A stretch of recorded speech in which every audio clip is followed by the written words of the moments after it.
My name is Sarah Mansour. I'm a research assistant at the Jean Monnet Network on Transatlantic Trade Politics. This is part of a series of interviews for the network called the Transatlantic Trade Videos. We're here today with Özlem Atikcan, who is an associate professor in comparative politics at the University of Warwick and a visiting senior research fellow at the European Institute of the University College London in the UK. Welcome, Professor Atikcan, and thank you for taking the time to speak with us today. My pleasure. Thank you for having me.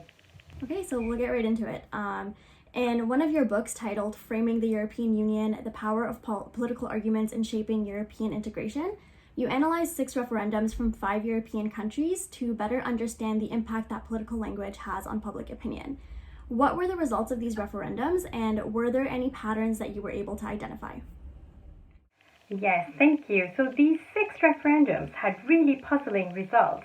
And if you remember, the EU had a bit of a federalist moment in early 2000s and drafted a treaty that was called the Treaty Establishing a Constitution for Europe in 2004. And because of the momentum of this particular federalist moment, many member states decided to give their public a direct say on this constitution and hold referendums. But the result was quite a shock. So Spain and Luxembourg approved it, maybe as expected, and France and the Netherlands rejected it. And this was really a big shock. This was completely unexpected. And as a reaction, the EU simply shelved the European Constitution for a while. But then in a few years, the same treaty came back, rebranded as the Treaty of Lisbon. And this time, only Ireland had a referendum on it because the Irish Constitution requires them to hold a referendum on every single EU treaty.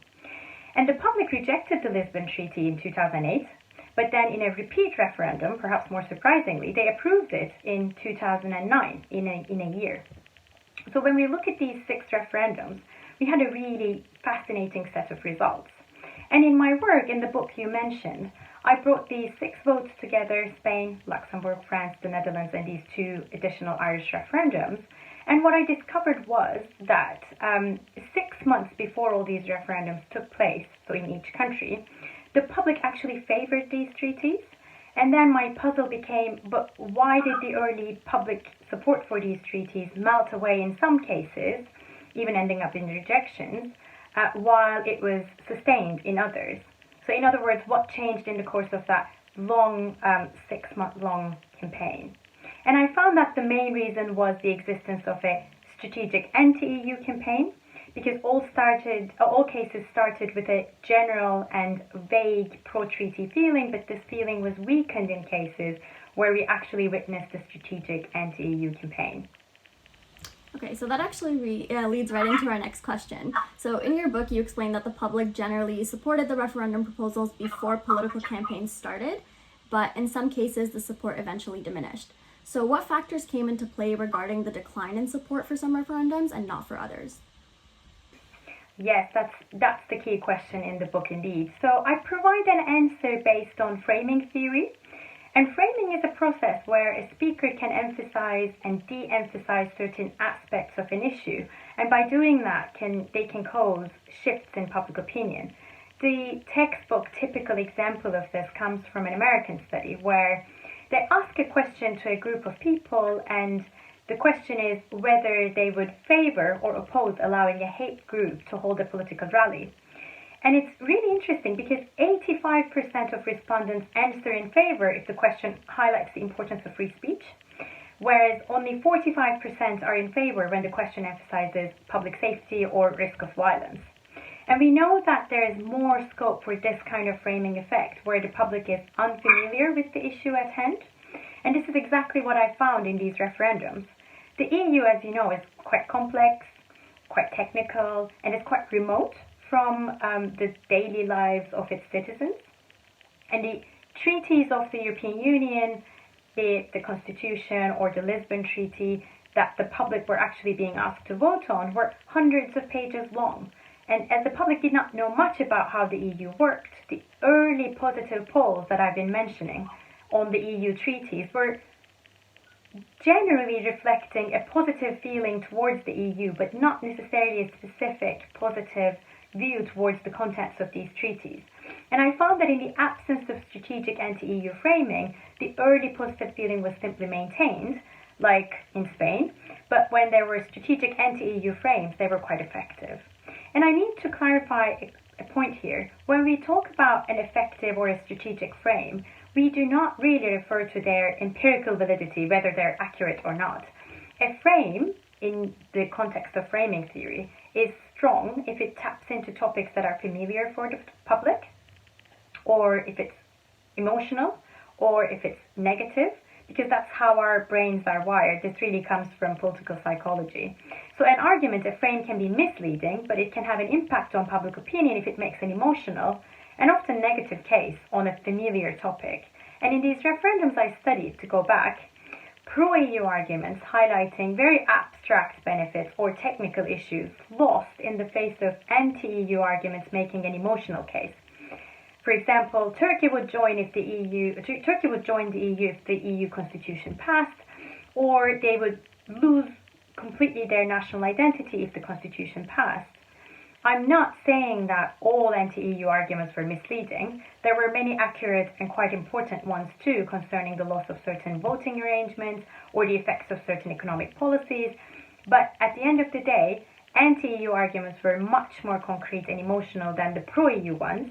In the French and Dutch cases, connecting much better with people's existing worries on immigration, welfare state, or identity. And in the repeat referendums in Ireland, I found that the first referendum on Lisbon Treaty in 2008 closely resembled the French and Dutch referendums. It was the same story. The anti-EU side was once again much more strategic, better connected to the public's daily concerns.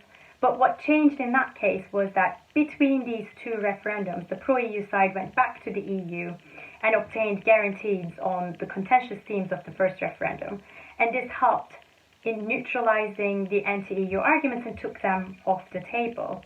And interestingly, this is a pattern we can see in all repeat referendums in the EU. We have the same happening in Denmark on Maastricht Treaty, in Ireland again on Nice Treaty, and so on. Okay, so how has the power of political arguments and the framing effect applied to trade policy and trade arguments? Yeah, debates around trade are highly conducive to similar framing effects, I would say. And there are several reasons for it. So first, the subject is again very technical for the public to easily grasp.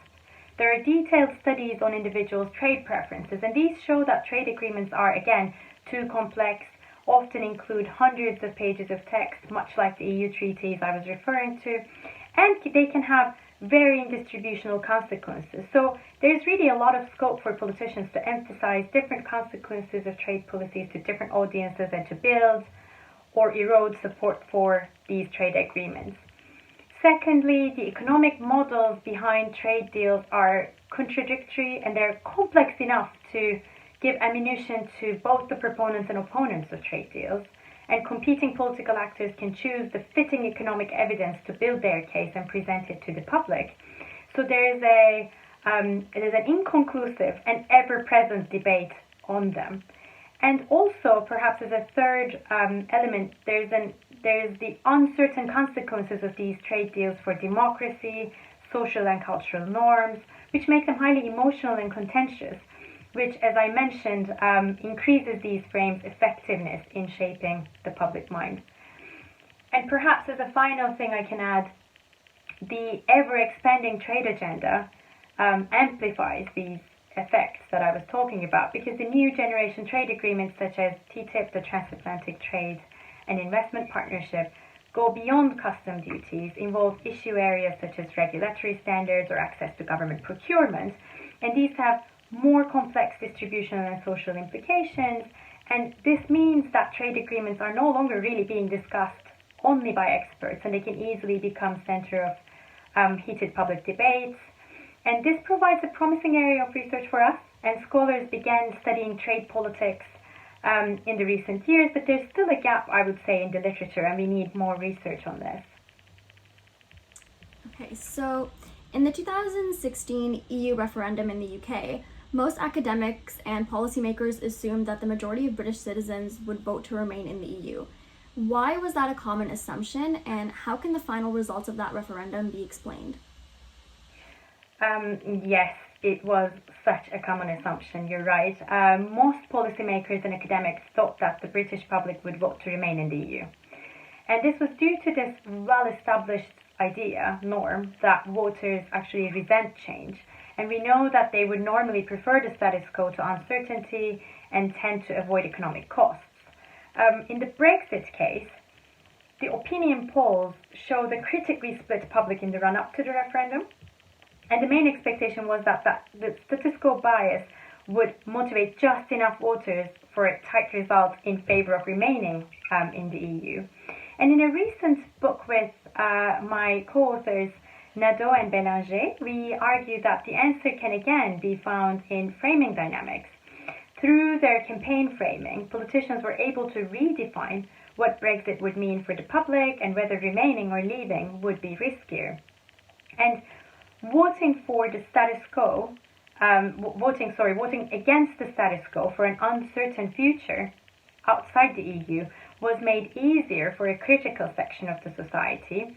And I need to acknowledge here that this wasn't the case for everyone. I'm not saying this was the reason why everybody voted to leave, because many people decided on the basis of their long-term attitudes, but this framing was important for the critical middle who was, sitting on the fence, soft leave, soft remain voters. And in a nutshell, what we argue is that voting to leave became more possible and more acceptable for them because the pro-leave arguments suggested that remaining in the EU would be at least as risky as leaving it. And voters chose to take back control of their country. So the UK's decision to leave the EU meant that it would likely have to negotiate new transatlantic trade agreements, and the UK has actually very recently begun trade talks with Canada. What are the chances of a Canada-UK trade agreement becoming politicized, and what factors would come into play here? Yes, a very important question. So our recent research with Huraman, Chalmers and Viju showed that politicization of trade agreements is particularly likely if they're perceived as a threat to state sovereignty.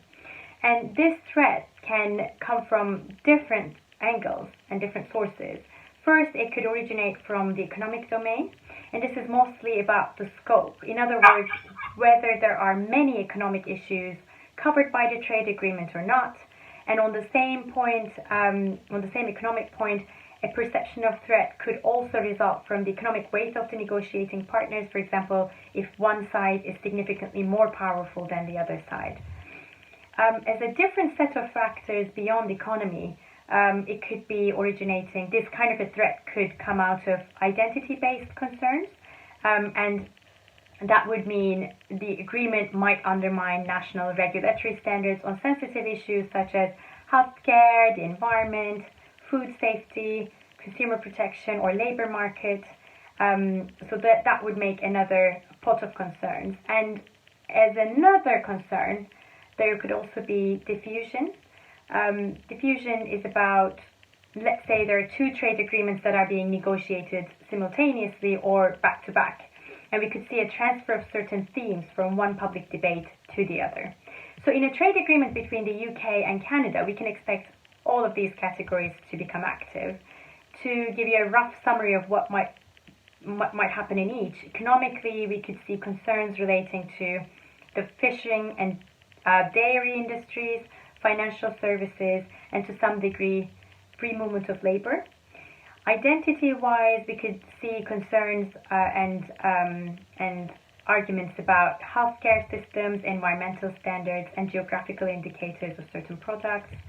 Subnational identities could become relevant in the context of Quebec in Canada, Scotland in the UK, and there could be diffusion too. So politicization, for example, come from negotiations for a parallel bilateral agreement between the UK and, say, the US. Okay, so finally, what kind of challenges and consequences will the EU be faced with as the UK negotiates trade agreements with countries outside of the EU? Well, the primary concern for the EU is to make an example of the UK, isn't it? If the UK is perceived to be doing well outside of the EU, I'm not even saying doing better than before, but if it's seen to be doing well, this can give existing member states an incentive to follow suit. So if the UK succeeds, let's say, in negotiating trade agreements with third countries on favorable terms, the EU might have difficulty in justifying its own system to its more Eurosceptic members. Well, that ends our interview today. And again, thank you, Professor Atikcan, for joining us. Thank you so much. It was my pleasure.